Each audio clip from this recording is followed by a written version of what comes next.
Yes. Good morning. I'm on.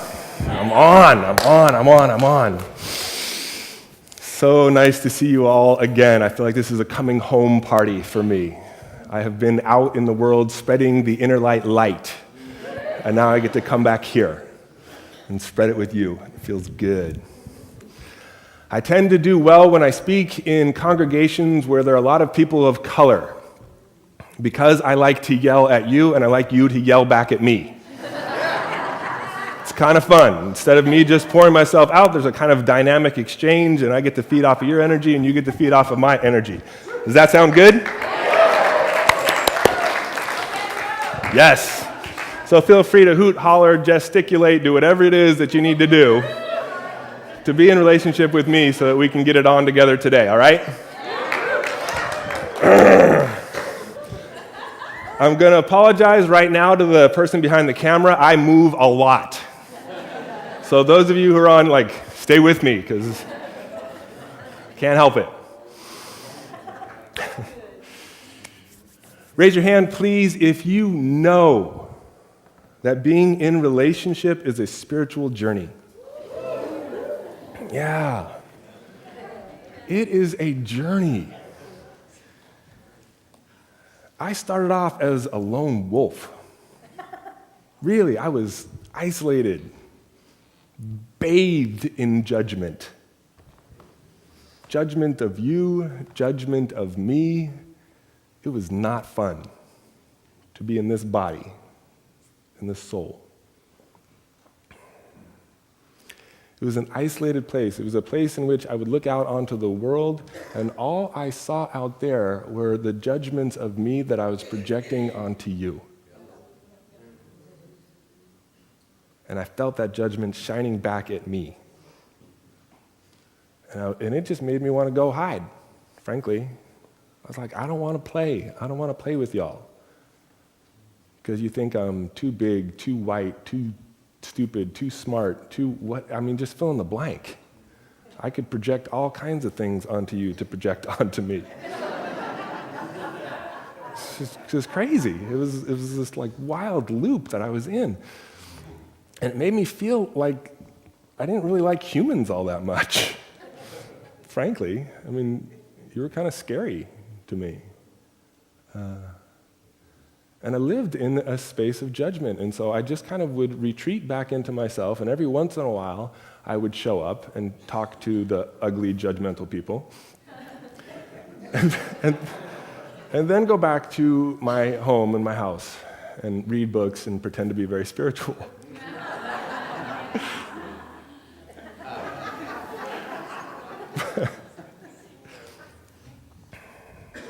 And I'm a type 7 on the Enneagram, and I'm going to tell you about that because it's germane to my story. Raise your hand if you've heard of the Enneagram, if you know of this. Great, okay. So the first reason I'm going to tell you about this type 7 stuff is because it's very revealing. It's a lot of my inner stuff. And the second reason I'm going to tell you about the type 7 stuff is because I want you to get the power of the Enneagram, because we're doing a fundraiser later, and we're going to invite you to explore your type and do transformational work around your type. Good? So here's the type 7 construct. Each of the types has this weird belief inside that's hardwired into our nervous system. For the type 7, it is, if I experience pain and suffering, I'm going to die. Pretty gnarly, right? If I experience pain and suffering, I'm going to die. Hardwired into my system.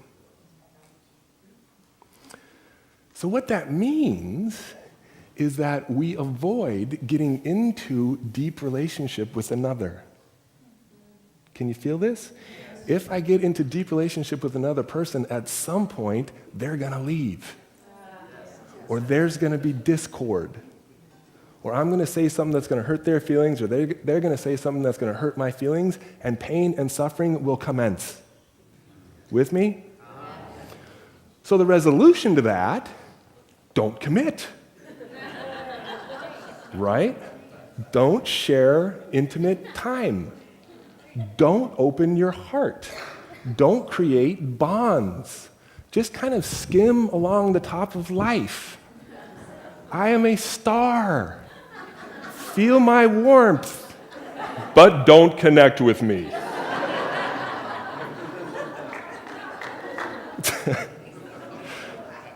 It's a great resolution to a really painful situation. Are you with me here? Yes. So, this means careers, hopscotching here and there, jobs, hopscotching here and there. Everything for about 1 year to 18 months, I can stick with it. But after about 1 year to 18 months, I'm on to the next job, on to the next career. Not a lot of payoff, feel me? Yeah. Relationships, same thing. 12 months here, 18 months with this individual, and then there's something about them that's just not quite right. You're not spiritual enough. Your head is a little too big for your shoulders.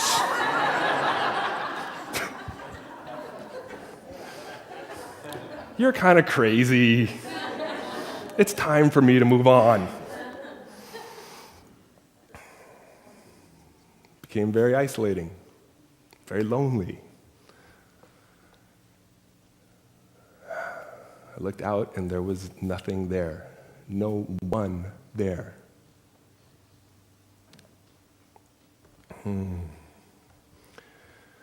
This was a bad time in my life. It was right after the dot-com bust, and I was doing one-on-one coaching, and I was doing a lot of seminars, and around 2008, everything dried up. Many of you remember this, right? So a lot of my coaching clients, whoosh, out the door. A lot of my contracts, out the door. So I'm couch surfing in Santa Cruz. Raise your hand if you know what I mean when I say I'm couch surfing in Santa Cruz. Yeah. Many of you have been there. Couch surfing in Santa Cruz is you're just going from one friend's house to another friend's house, lying on their couches, and sleeping and living on their couches. And I was at one friend's house, and he was nice enough to give me a room, and I'm sleeping on the floor. I'm 6'3". The room is about 5'11", from side to side. And I'm sleeping on the ground, crying myself to sleep at night. That alone, that broke, that like in my being. I happened to be associated with Inner Light at the time, and me and Rev D did not see eye to eye at the beginning. Two souls who are, quite frankly, strong, controlling kind of souls, me and Rev D.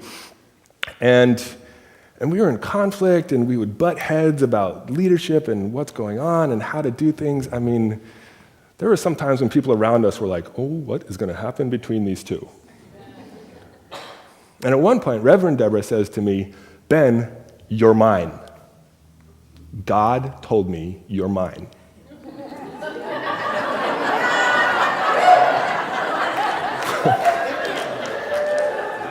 Like, what do you say to that? No?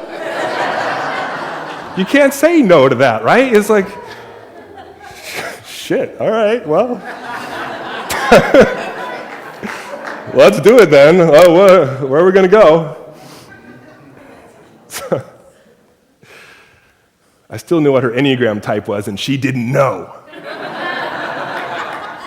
One card left to play.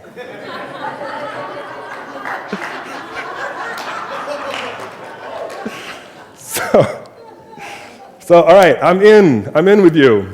God says you're mine. I'm going to pay attention to that. What are we going to do here? So we went into a mentor-mentee relationship, and she really took me under her wing here. And that started the beginning of the total deconstruction of my ego. It was not pretty. It was a leveling, a razoring to the ground. And at one point, this whole idea of being in community and connecting with people and forming a relationship with people came up. And she said to me, Ben, do you know what the root of community is? And I was like, I don't know, but I want community and I like it, so yeah, what's the root? To commune, to be with. You have to be with the people. I was like, I want community, I don't want to be with the people.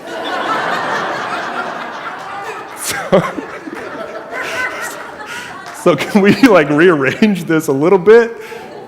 Do something different, please.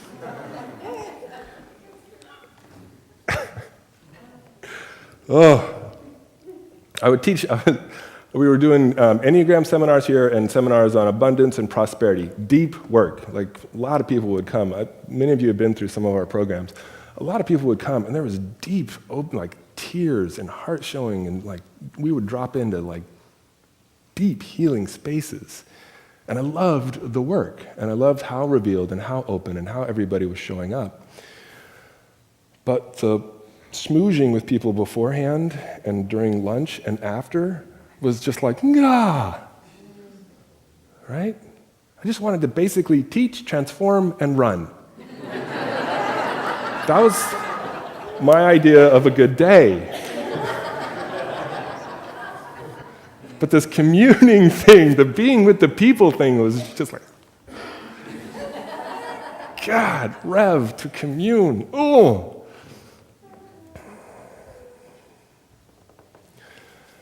So I decided, since I was hers, since God told me I was hers, I would actually do it. All right, I'm in. Let's make it happen. Let's go for it. So what that meant is that I had to kind of come off of the pedestal, come off of being the teacher, and reveal myself as much as the other people who were in the room. Yes. That I had to kind of open my heart and open my being and share the vulnerable parts and the unsure parts and the parts inside of me that didn't want to be seen. You with me? Yeah.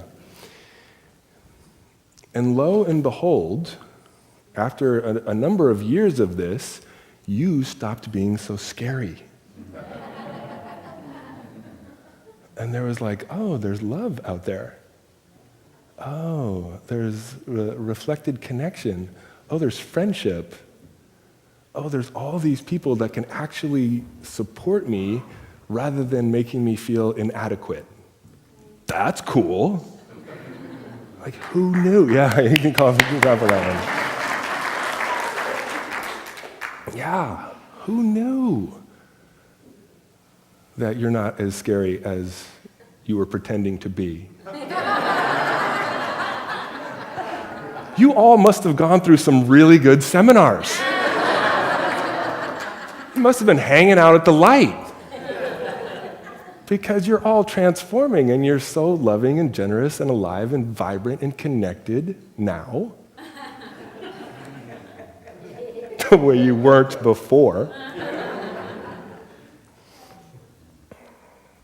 And so this kind of ability and intent to connect got woven through my life.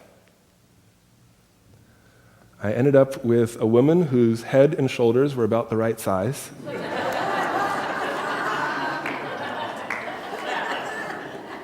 Who was spiritual enough, and I didn't think she was totally crazy just now and then. And we got married.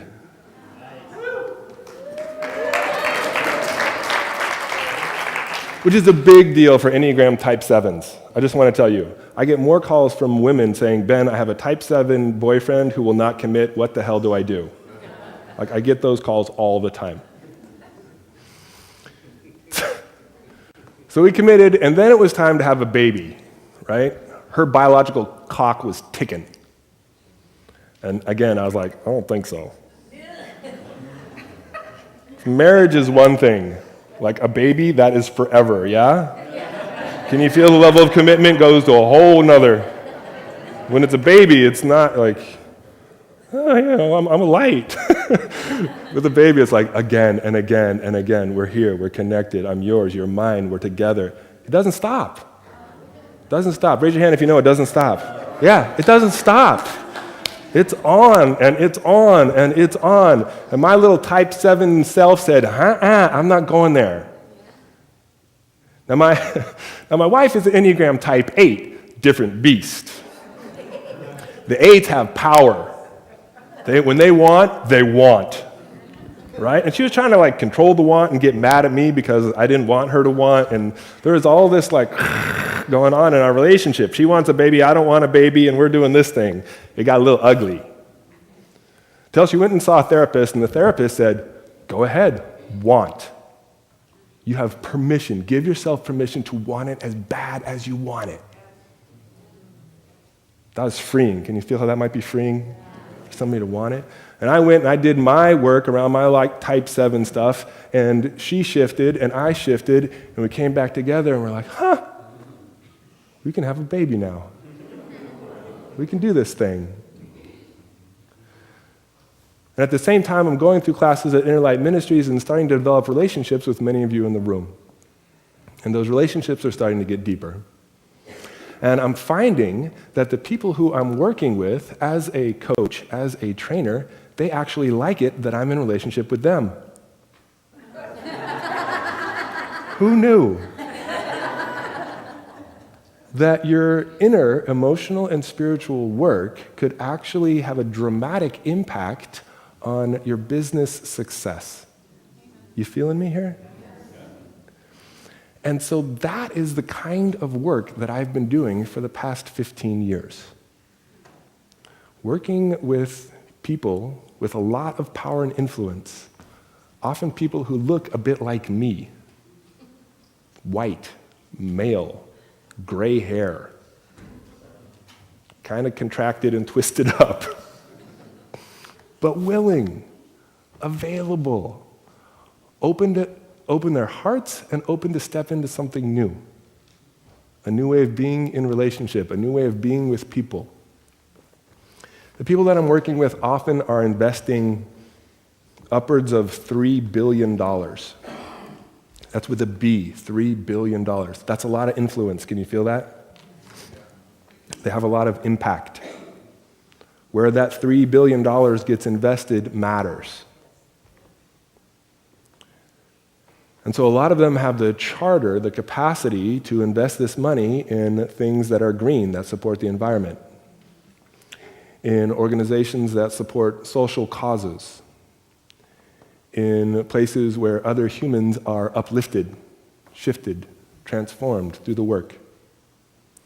And I found that as I worked with them, the capacity that they had to line up behind that mission went up. That as they cleared their own stuff, as they cleared their I'm not good enough, or their angst, or their Enneagram type, what stopped clouding their expression, that they kind of grew up and evolved, and instead of just me, mine, it became, what are we doing? What is the bigger game that we are playing? And where am I going to invest this $3 billion plus that makes a difference to this planet? That's leverage. Can you feel me?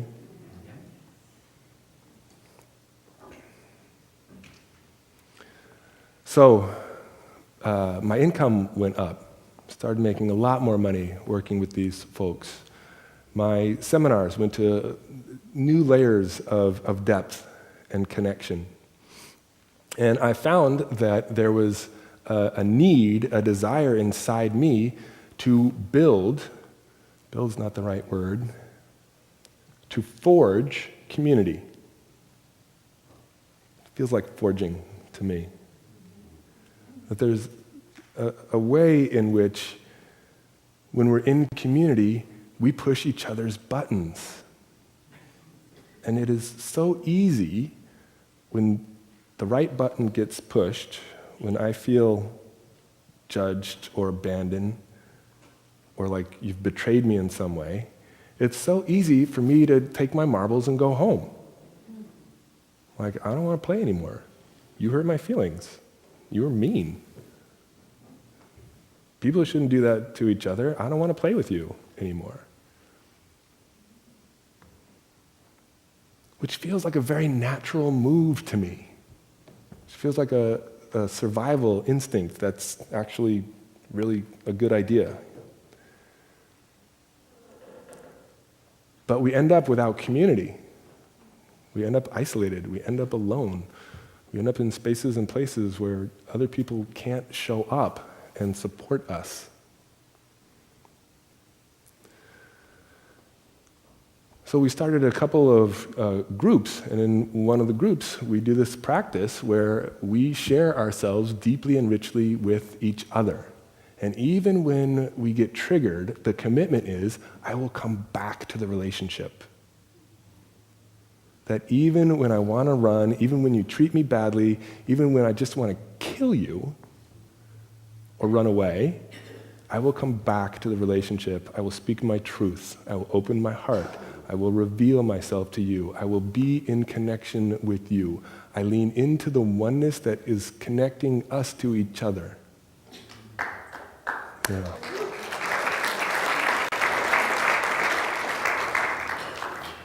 Knowing that that oneness is bigger than any argument. That oneness that connects us to each other is larger than anything we can do individually. That there is something that is omnipotent, that is universal, that is binding between us, that shows up in the spiritual plane, but when we realize it on this plane between humans, magic can happen. And so there was a stand for that in my being. It was cultivated, it was forged, it wasn't something I was born with. My parents didn't model it. My dad has no idea what the hell I'm doing. He thinks I'm crazy. But he doesn't have any friends. I know where I got my stuff from. Right? So it was an evolution of self. That there's something that you can step into, that you are bigger than those arguments, that you are bigger than the hurt, that you are bigger than the isolation, that the things that would keep you at bay do not have to control you, don't have to refine and define you. That you can say yes over and over, even though we know on the other side of that yes, there's probably hurt. There's probably some kind of discord at some point. There's a level in which you're going to get triggered. And so we have to say yes over and over and over. Yes, I will risk. Yes, I will reveal my heart. Yes, I will step into a new way of being, that there is something inside of me that is larger than these stories. You feel me? Yeah. If you are willing to risk, say yes. If you are willing to step deeper into relationships, say yes. If you are open to have yourself get triggered and realize it's my trigger, say yes. If you are willing to look at yourself, like turn the glass in, and say, oh, here's where all those weird beliefs are, and these are the wounds, and they're mine, not yours, say yes. Yes.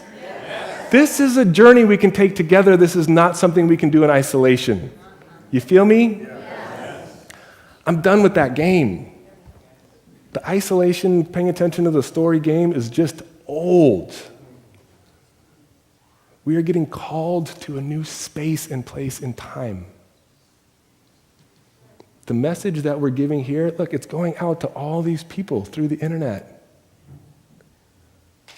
The weaving of relationship that holds us, that uplifts us, that supports us in shifting consciousness, is going out to a big group. When I go out into the world, there are more and more people with big ears for the message that we have been hearing here for the past 20 years.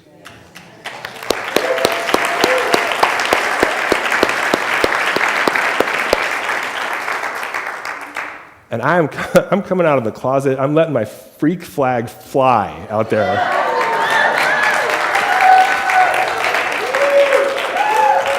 I mean, it's on. We've got a $1 billion company that we are in negotiations with to do a huge leadership transformational program, and they're going to get inundated with the principles that we live by here at Light Ministries. Yeah. It's on. It's on. They're going to do Enneagram work, they're going to do shadow work, they're going to be like, by the time that they're done, they're going to be like, oh my God. There are shiny, happy people out there who love me. Whoa! Who knew? I thought it was all about the money. It's a new world. You're getting called, pulled up to a new world. Thank you, God. Yeah.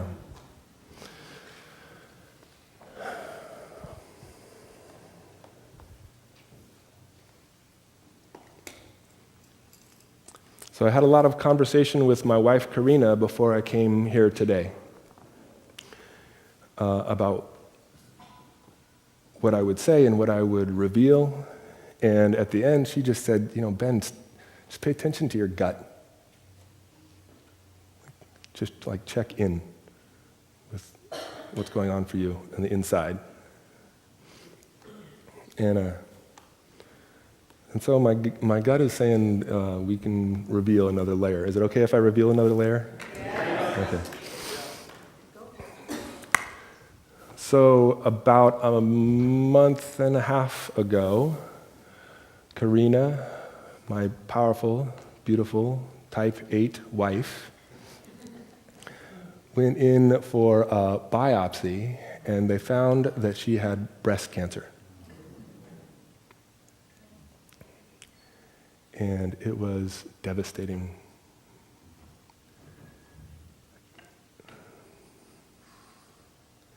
It took us into a whole nother world to be in a place where you feel out of control, you don't have information, you don't know what's going to happen, you don't know how it's going to happen.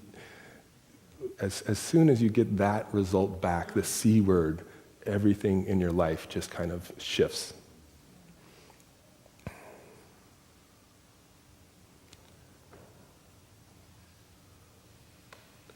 And we kept it from our daughter for a while.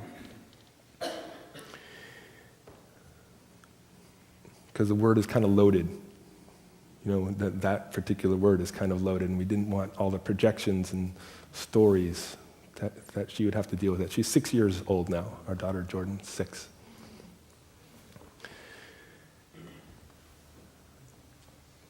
And what we found was that all of this forging of relationship and community really came to the forefront.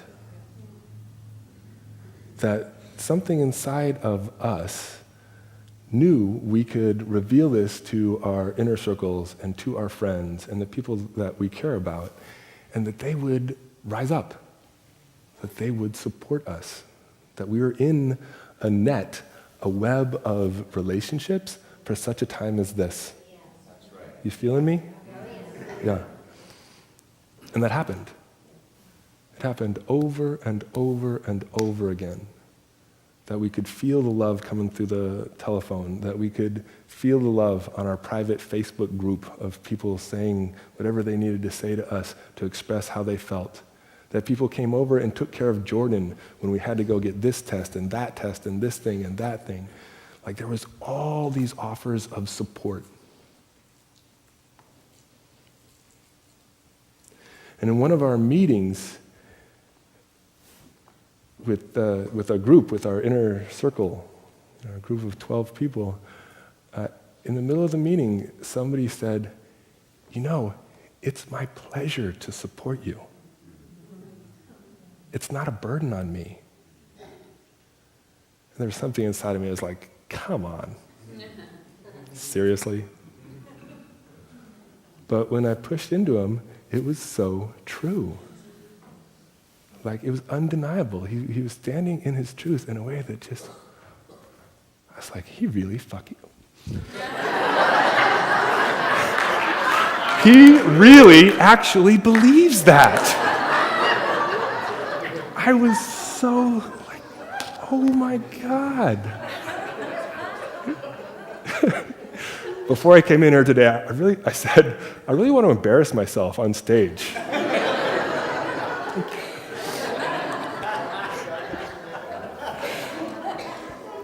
He really believed it. There was something in him that really wanted to support us. It was extraordinary for me to actually feel that inside of another soul. And that wasn't just once, it happened again and again and again. And it was like, wow, we are not a burden, we are a gift.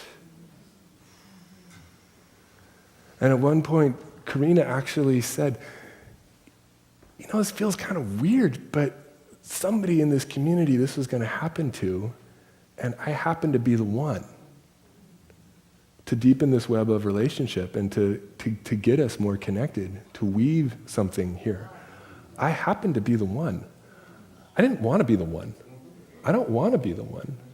But I will step into that. I will be that. I was like, thank you. Thank you.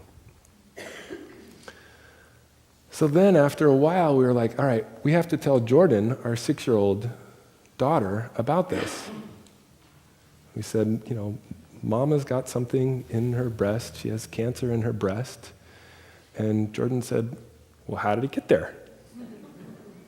And we said, well, we don't know exactly, but it's usually a combination of these things. And she said, okay, Mama's sick in her breast. Can I have some pancakes now? And we were like, yeah, you can have pancakes. Because we just, you know, like all the projections and all the weirdness, and that was ours, it wasn't hers. You know, it was like a pure spirit. It just moves with whatever it is that shows up. It's beautiful. It's a beautiful thing. Different world.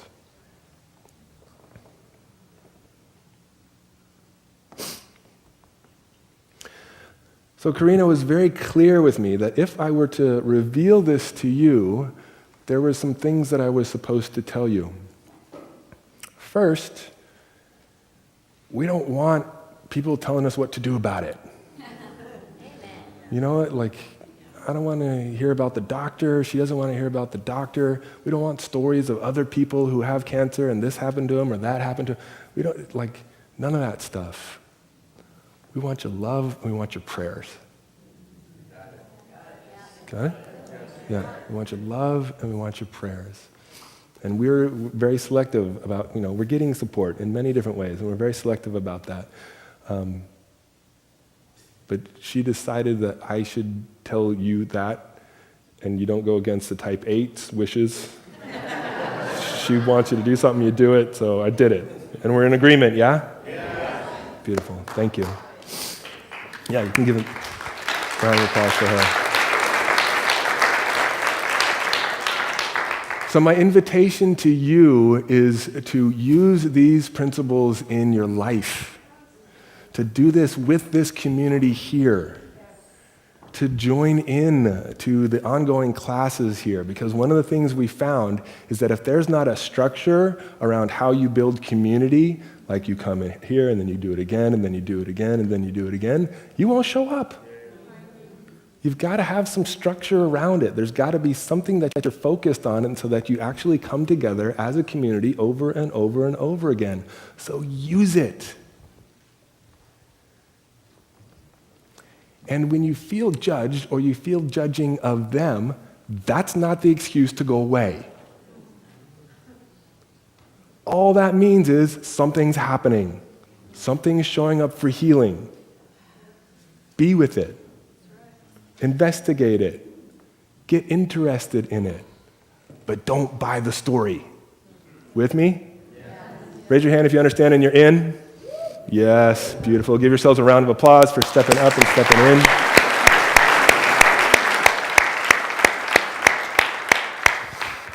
And I am going to pray us out.